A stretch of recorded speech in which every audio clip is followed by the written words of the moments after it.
Dr. Milner is the Associate Commissioner at the U.S. Children's Bureau. Heading up the Children's Bureau comes with enormous responsibility, and we are fortunate to have such a capable, experienced leader in this position. Commissioner Milner brings years of experience in designing and implementing improvements to child welfare systems. And having served a term as Director of Child Welfare in Alabama, he understands well, what is about Alabama? About half the people here are from Alabama. He understands well the challenges and decision-making that so many of you manage on a daily basis. We look forward to hearing from you, Dr. Milner, about the priorities of the Children's Bureau. In particular, we hope you can share with us any specific information related to foster parent recruitment and retention, which has been a big issue in this conference. We also like to hear about the federal requirement that states complete a diligent recruitment plan this year to implement the Multi-Ethnic Placement Act. Again, thanks so much for coming. Yeah. It's a pleasure. Yeah.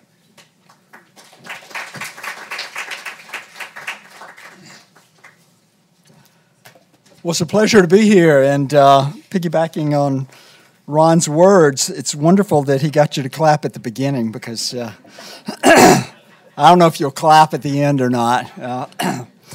Sometimes I get lucky, and folks do. Who is here from Alabama besides me? Oh, not you. Claire, your vote does not count. Okay, it's such a pleasure. I find myself knowing about half of the people in the room, which is good news and bad news.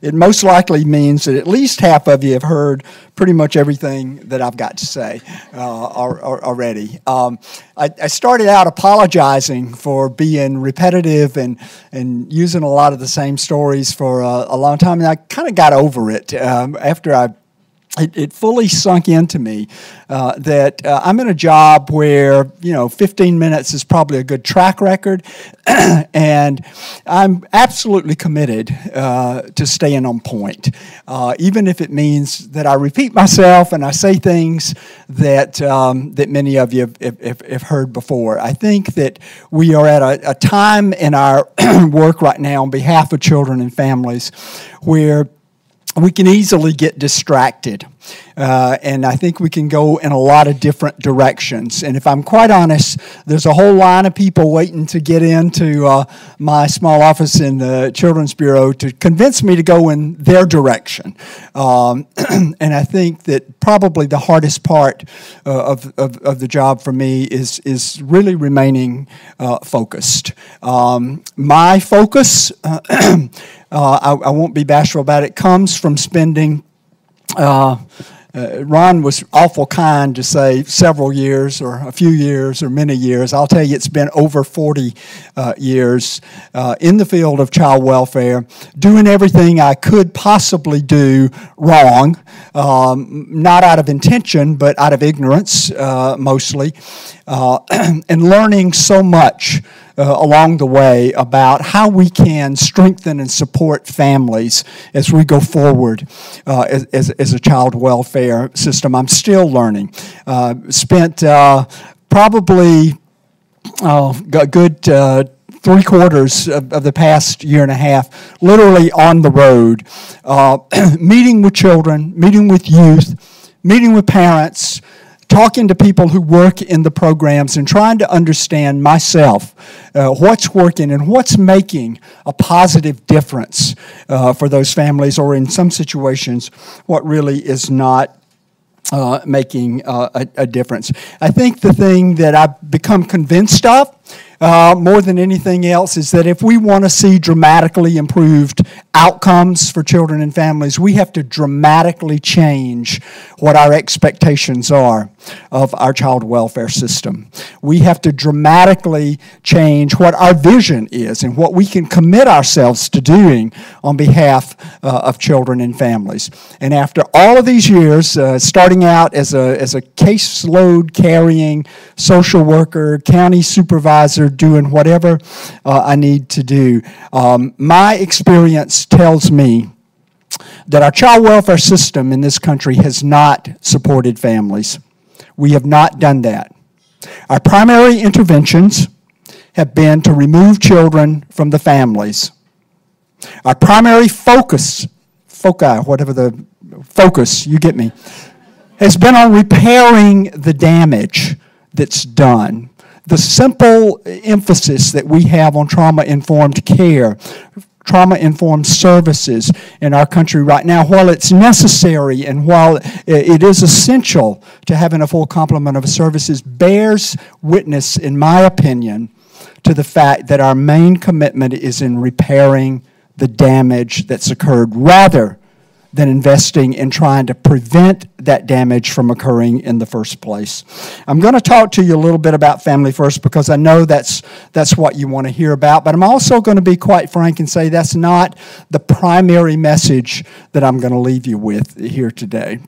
Like it or not, Family First has to be, in order to be effective, a part of a much bigger vision, a much bigger reconceptualization of what we want out of child welfare and what we can commit ourselves to in doing on behalf of children and families. And that's the central message that I want to drive home. The last thing that I want to see happen to Family First, after working so hard all these years to see this kind of a focus on reducing congregate care and moving in the direction of a prevention-based system. The last thing I want to see is one more federal law basically become an exercise in technical compliance.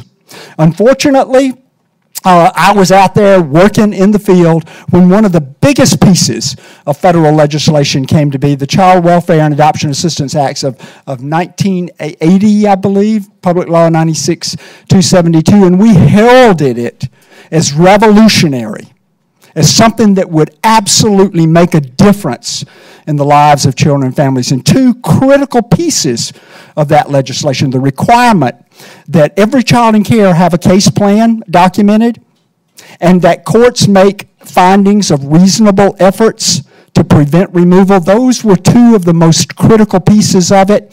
I'm going to say I think that they are perfunctory functions more times than not right now. Reasonable efforts to prevent removal, in my experience, based on the thousands of cases that I have read personally and continue to read, often boils down to a checkbox on a court order and does not involve substantive decision-making around what has been done or not been done to keep families together before we take the step of removal. I see case plans out there over and over again where every 6 months to comply, no other reason, to comply with a federal law, social workers change the date, sometimes go to the trouble of making a photocopy and consider that they've done their work on a case plan for a child that's in the child welfare system. I do not want to see Family First go that way. I do not want courts and judges to get to the point where they see their function in determining whether congregate care is appropriate for a child or not to simply be, when do I check the box? And I'm not looking for just the easy way to start drawing down money unless it's the right services at the right time that can support children and families in moving forward to much better outcomes in our system. And we, in order to avoid that, in order to not engage ourselves in an exercise of technical compliance only with Family First, we have to have a vision. We have to have a vision of how we want to serve children and families. And it cannot be the vision just of a public child welfare agency. And 9 times out of 10, that's where the vision begins and that's where it ends.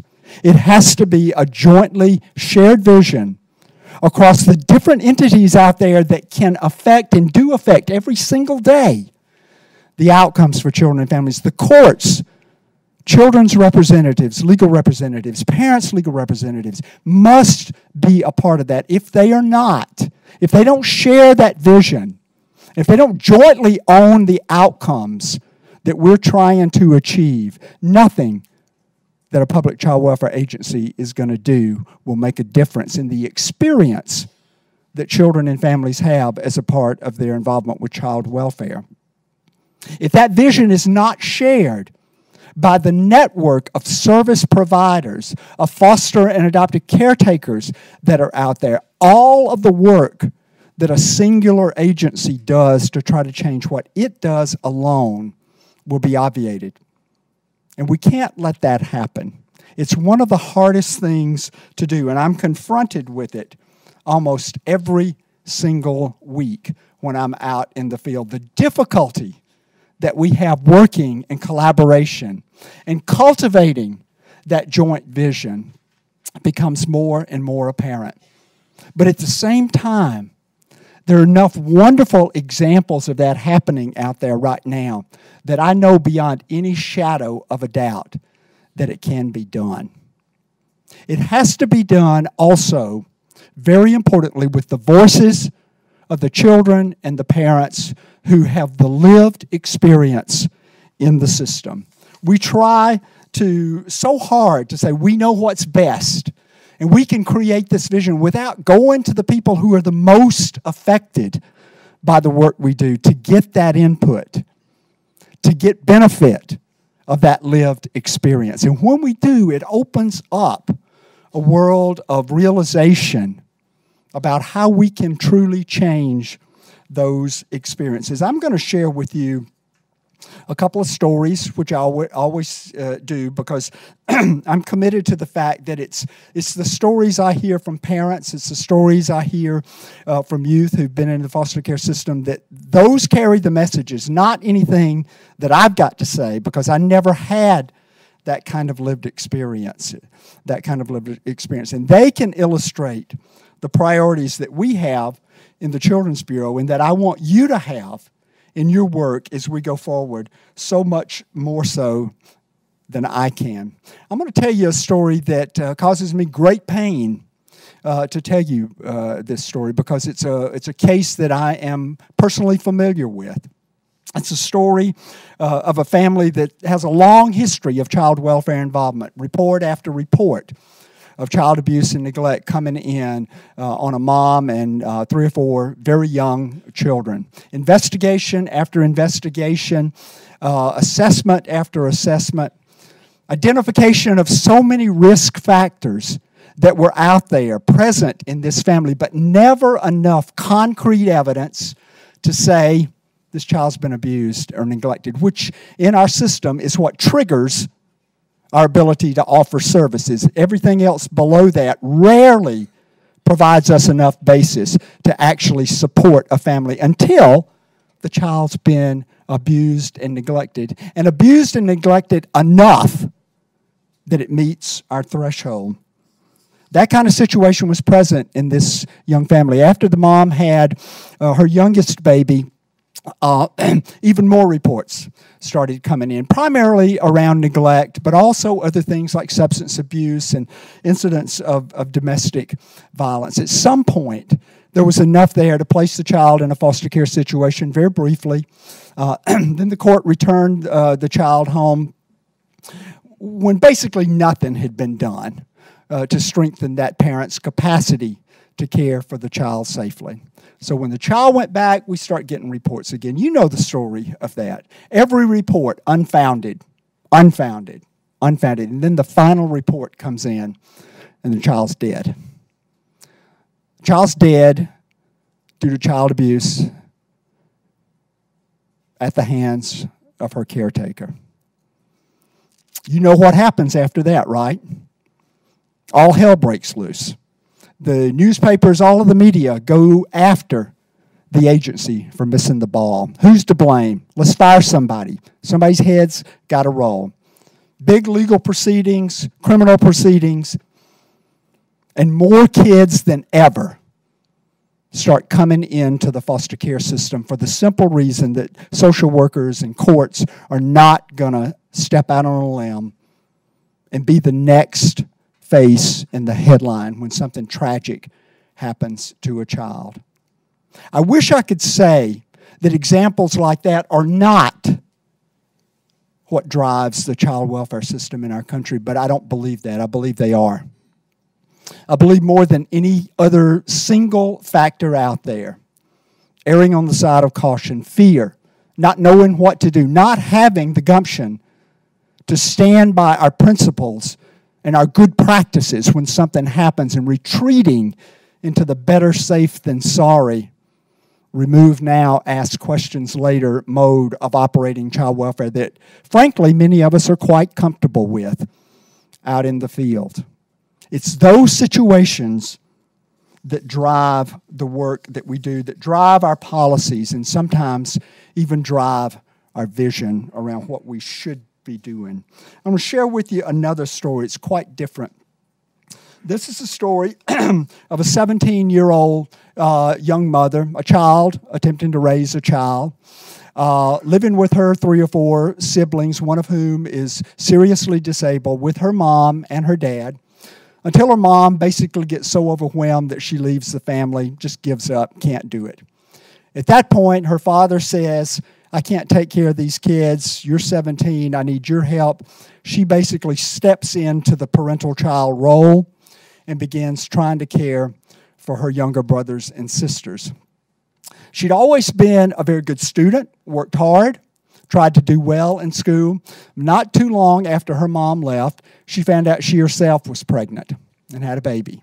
So now we have this 17-year-old young woman trying to care for a severely autistic younger brother, take care of the family, take care of a baby without any of the fundamental resources, concrete supports that she needed in order to do that.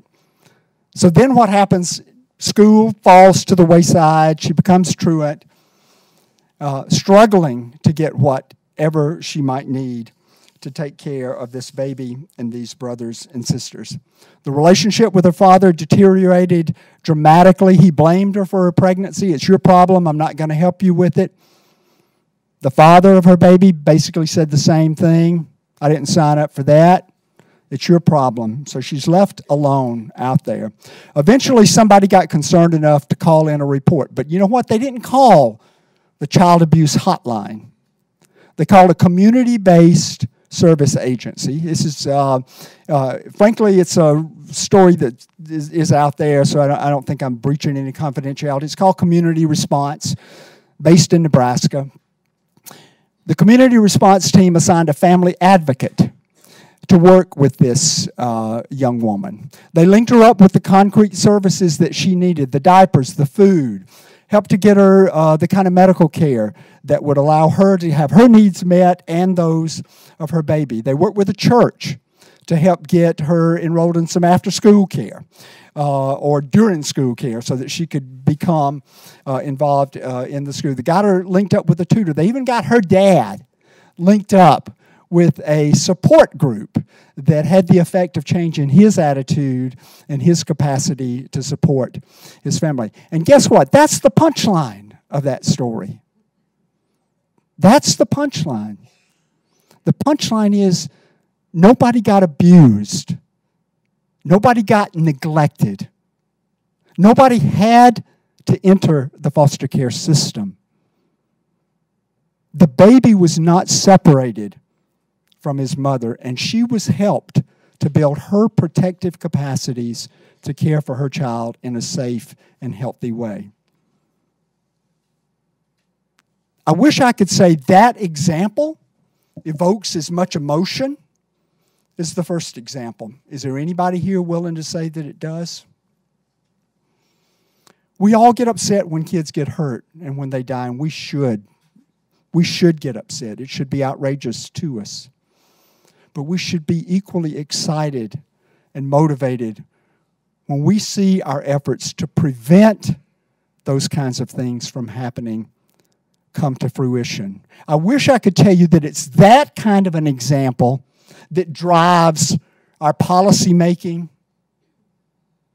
our programs, our practice, our decision making, our commitment, particularly our funding of child welfare programs, but it is not. And I believe that one of the fundamental reasons that it is not is because how we see our child welfare system. We are a reactive system.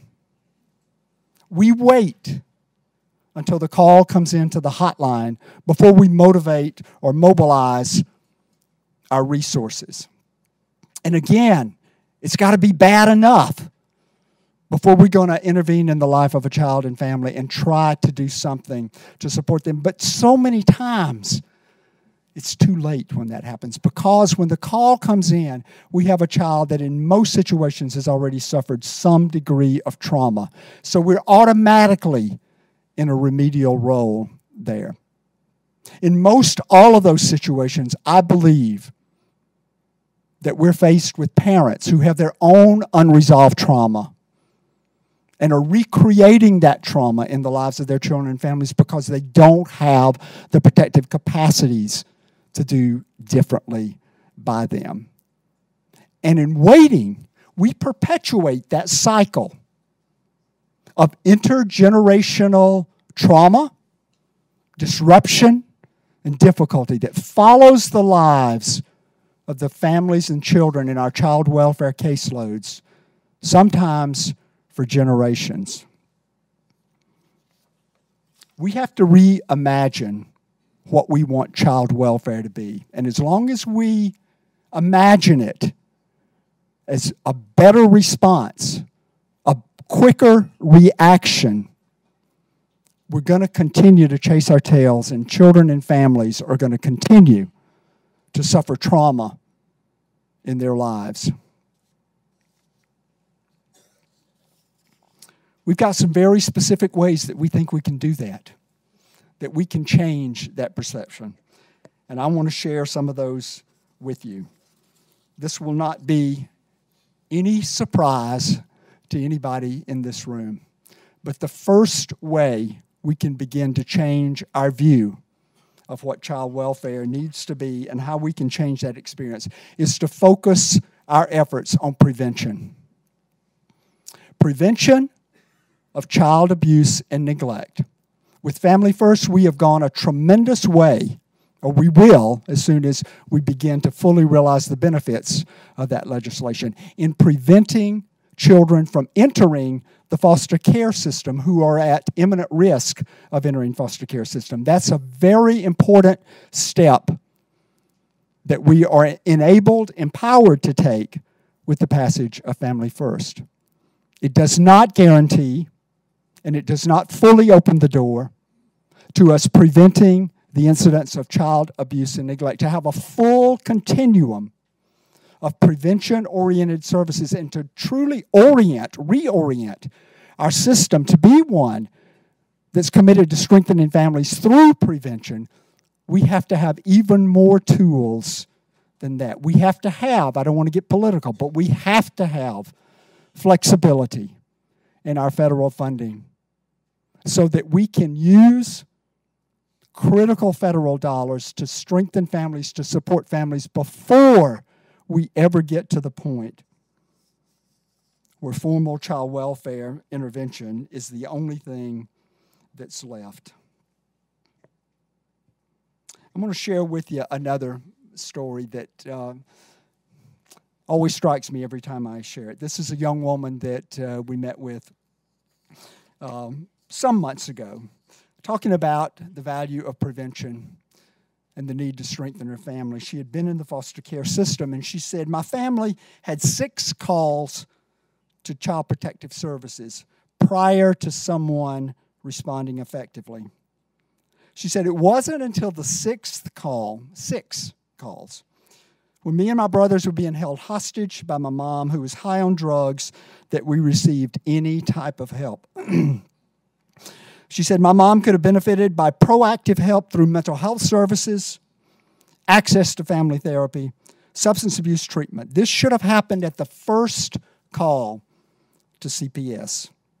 And I would say even that is not primary prevention. She said my mom is a victim to this drug and she was demonized when instead she could have been offered help. This is why I would like to see a shift to prevention. The current plans are focused on separating kids from their moms. Parents need a fair chance. Kinship would have been really preventative for me. And if there would have been a way to teach my mom how to parent, transport her to visits, that would have helped too. When I got back home from foster care, the case was closed and services were stopped right away. Relapse can happen, and services are needed for that too. It's from a young woman, no more than 18 years old, that sheds light on the need for us to intervene and strengthen families before they get to those critical junctures far better than I could ever do. The idea of primary prevention is a great idea. If I ask everybody in the room, do you think we ought to focus on primary prevention? I doubt there's a person in this room that would not say, yes, we need to do that. There's a lot of social workers in this room. We got taught all about prevention, didn't we, in social work school? And then we go out into the world and we don't prevent. We respond. And we've missed so many opportunities in the lives of children and families to do differently by them. And the evidence of that, in my view, is right now over 443,000 children in foster care. And for the last 6 years, those numbers have continued to rise. And since you want me to talk about diligent recruitment, I'm happy to do that as well. I read the news clippings every single day. I'm going to do everything I can to get out of that habit because it's driving me crazy. But one of the consistent articles in every day's clippings is a plea for more foster homes. We have to have more foster homes. Why do we have to have more foster homes? Because we need more beds for kids to come into. We need to be able to take more kids into the foster care system. I would say to you that the lack of foster homes, and I don't want to diminish that at all. I think I'm out there and I talk to people, and jurisdictions are hurting mightily because they do not have the supply, the array of foster family homes that they need to serve children who need protection. But the problem is not a problem of supply. It's a problem of demand. And as long as we look at it as a problem of supply, we're not going to fundamentally change what we do or don't do to resolve the problems that lead to children needing a bed in a foster family home. We have to attack it from a demand situation. And that calls for us, again, to re-envision what we want out of our child welfare system and how we can work as a broader system to curb that demand for out-of-home care for children. Another part of our vision is that those efforts and those services absolutely have to happen at the community level. It's where children and families live. I can do my work as I need to, and probably need to do it a lot better, with other federal agencies, other national groups, to try to get on the same page and move forward. That's essential. But that in and of itself is not going to, again, affect the experience that children and families have in their own communities. Folks in your state capitals can do their collaboration, and they need to do that. But if it doesn't come together at the community level, where children and families live, where they have the best hope of receiving services and responses that are culturally in line with their backgrounds, their experiences, their preferences, where they have the familiarity of the supports, formal and informal supports, that are so crucial, not just to helping them get through a crisis, but to helping them sustain their capacity to care for their children in safe and healthy ways over time. It has to happen at the community level. And at that level, I can't overemphasize this, it cannot be just the child welfare agency. I hear all the time, we don't have services out there. I don't buy it.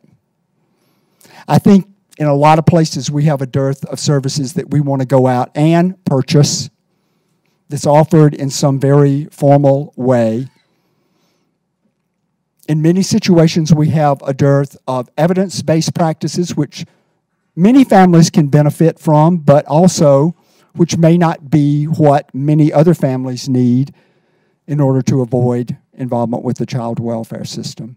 But in communities, we have an array of supports, very often informal,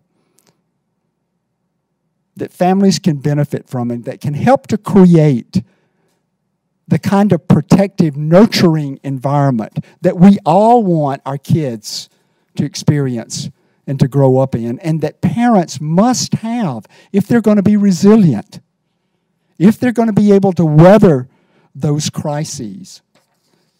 And even though I'll talk about this in a minute, even when foster care is necessary, and it absolutely will be, we can do that at the community level, and nobody out there will be able to convince me otherwise.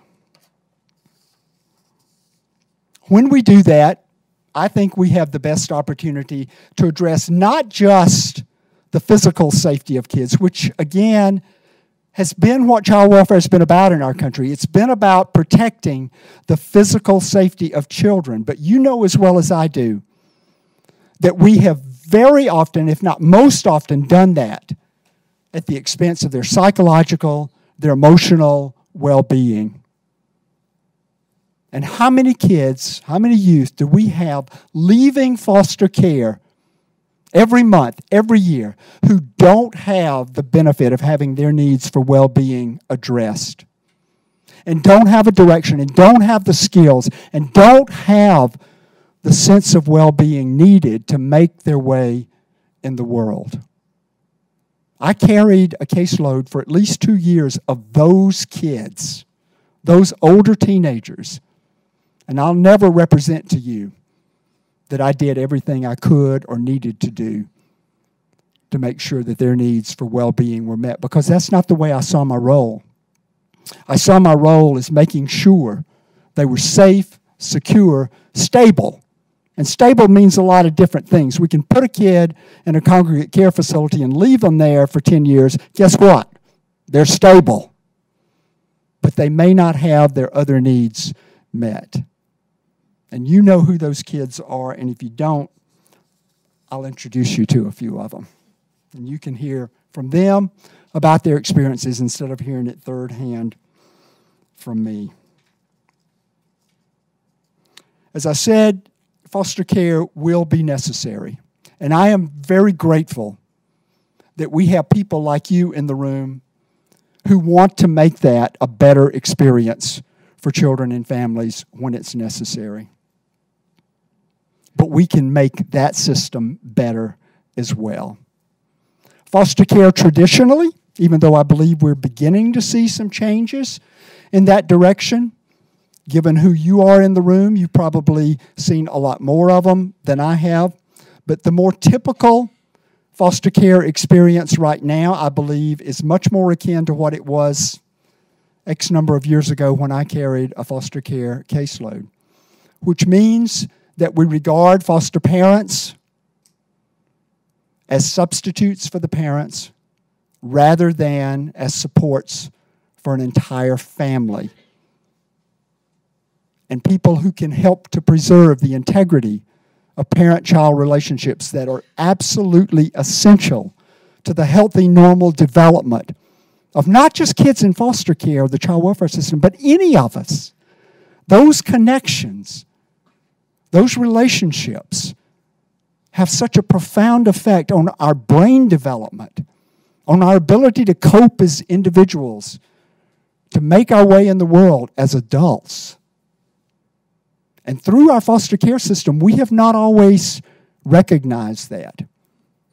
More often than not, when a child comes into foster care, we have a visit maybe once a week in an agency room somewhere with a social worker watching, off in the corner, taking notes, thinking that that artificial environment's actually going to tell us something about how a parent can care for, relate to, understand, nurture their child. That's the more typical kind of response. And I can tell you some jurisdictions out there right now where it's not even that good, where parent-child visitation is regarded as reward and punishment for what a parent does or doesn't do, whether they comply or do not comply with a case plan, whether they miss a drug test, or God forbid, whether they show up with a positive drug scan.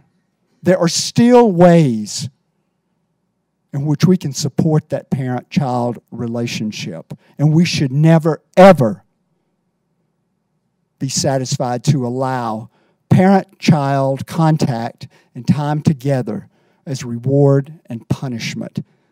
That's inhumane, it's cruel, and it's counterproductive to our best hopes for our child welfare system. Probably, let's see, we're in 2019, oh Lord, more than 25 years ago, I had this conversation with Jeremy just before we began. In another lifetime, through the help of the Annie E. Casey Foundation and their family-to-family initiative, I had an opportunity to visit the Center for Family Life, which is a flagship child welfare agency in Sunset Park, Brooklyn. Operated by a faith-based organization in the community of Sunset Park. I'll probably get all of this wrong, Jeremy. Others from New York, please feel free to correct me. But a very densely populated metropolitan neighborhood, probably about 160,000, 170,000 people, 90-something% of whom are immigrants to the country, and many of them very recent immigrants. History of substandard schools, high crime rate, a lot of gang involvement, so many of the community-based risk factors that you would expect to have there. And this organization, under contract with the New York City Child Welfare Agency for more than 40 years now, has operated a community-based family support program that emphasizes strengthening families, not just the ones that had a call to the hotline, but any family who needs basic family support services without stigma, because it's so integrated into the fabric of the community, can get those kinds of services and avoid more formal involvement. But they also operate a neighborhood-based foster care system for those children who cannot remain safely with their parents. With that population, and with all those risk factors, when I went back within the last year to visit the Center for Family Life again, they reiterated to me that they rarely ever have more than 24 kids in their foster care system. And the reason for that is this fundamental groundwork that they've laid to support families and deal with the demand for foster care at the expense of dealing with the supply. But when those kids must come into foster care, that's where the beauty and the absolute value of that model starts to shine through. And it's a critical part of our vision for what foster care can be in partnership with all of you and so many others and so many foster families out there. I want you to imagine with me this experience of children in foster care. Imagine that when these three young children, this is, again, a real-life experience. These are adults now, but when they were children, these three brothers and sisters had to come in to the foster care system.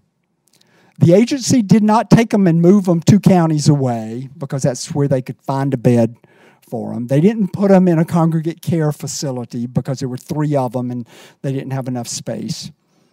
They placed them in a foster family home, frankly, just down the street from where they had lived with their birth mother. And from the very beginning of that placement, I spoke with this foster mother. She said, just so matter-of-factly, yeah, I got the kids, and we came on into the office, and I met with the birth mother. And I said, okay, we'll be getting the kids dinner at about 5:30. I'll expect you to be there. Help me with that. There's 3 kids. We can both work on that. After that, I'm going to need some help with their baths and getting them to bed. And oh, by the way, at about 7:30 every morning, we walk the kids to school. And I'll expect you to be there for that. The expectation that that mother, even though she was in no position to safely care for the children under her same roof, the expectation that she would still be their parent and that she would get support and mentoring and guidance from an experienced and caring and committed foster mother was one of the central pieces of that child welfare program. And in its simplicity, it acknowledged the criticality of that parent-child relationship. Those kids stayed in foster care for about 2 years, which by most of our standards is a pretty long time. The reasons for that: mom had serious substance abuse problems. She had a series of relapses.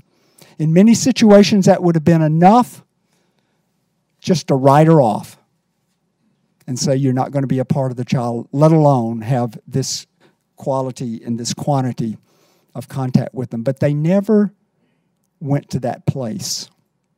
Sure, there were times when the mom could not be in that home or was unaccounted for somewhere. But that basic philosophy, that basic commitment to that relationship remained intact. And after a couple of years, those kids were able to go back to their mom. And they walked right back up the same street that they had walked down when they entered foster care. And this time, the foster mother, the roles almost became reversed. It was the foster mother who was in there supporting that birth parent. She was the one going in to help with dinner at night. She was the one going in to help get the kids bathed and ready for bed. And she was sitting there with the birth mom at important events and school events.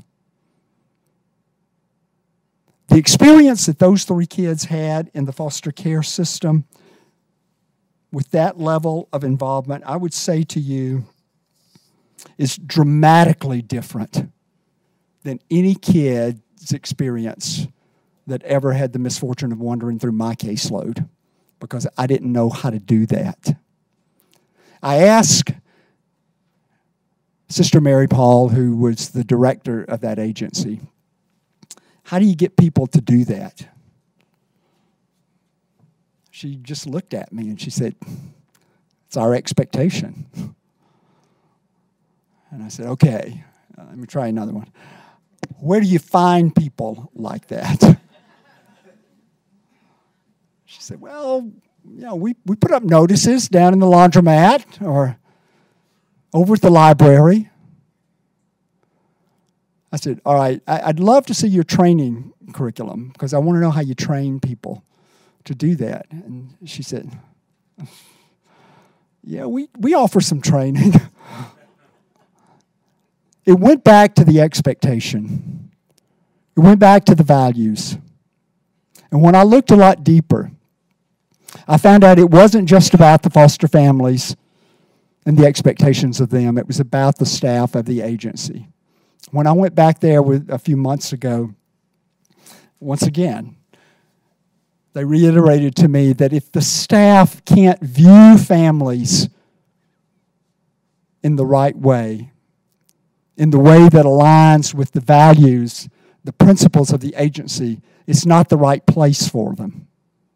And they gave me examples of saying we had really great social workers, but they had a very different view of parents and of children and the importance of those relationships, and we can't keep them here because that's inconsistent with what our vision is for a foster care system. And they have been able to maintain that vision for over 40 years. And I've talked to parents who benefited from that.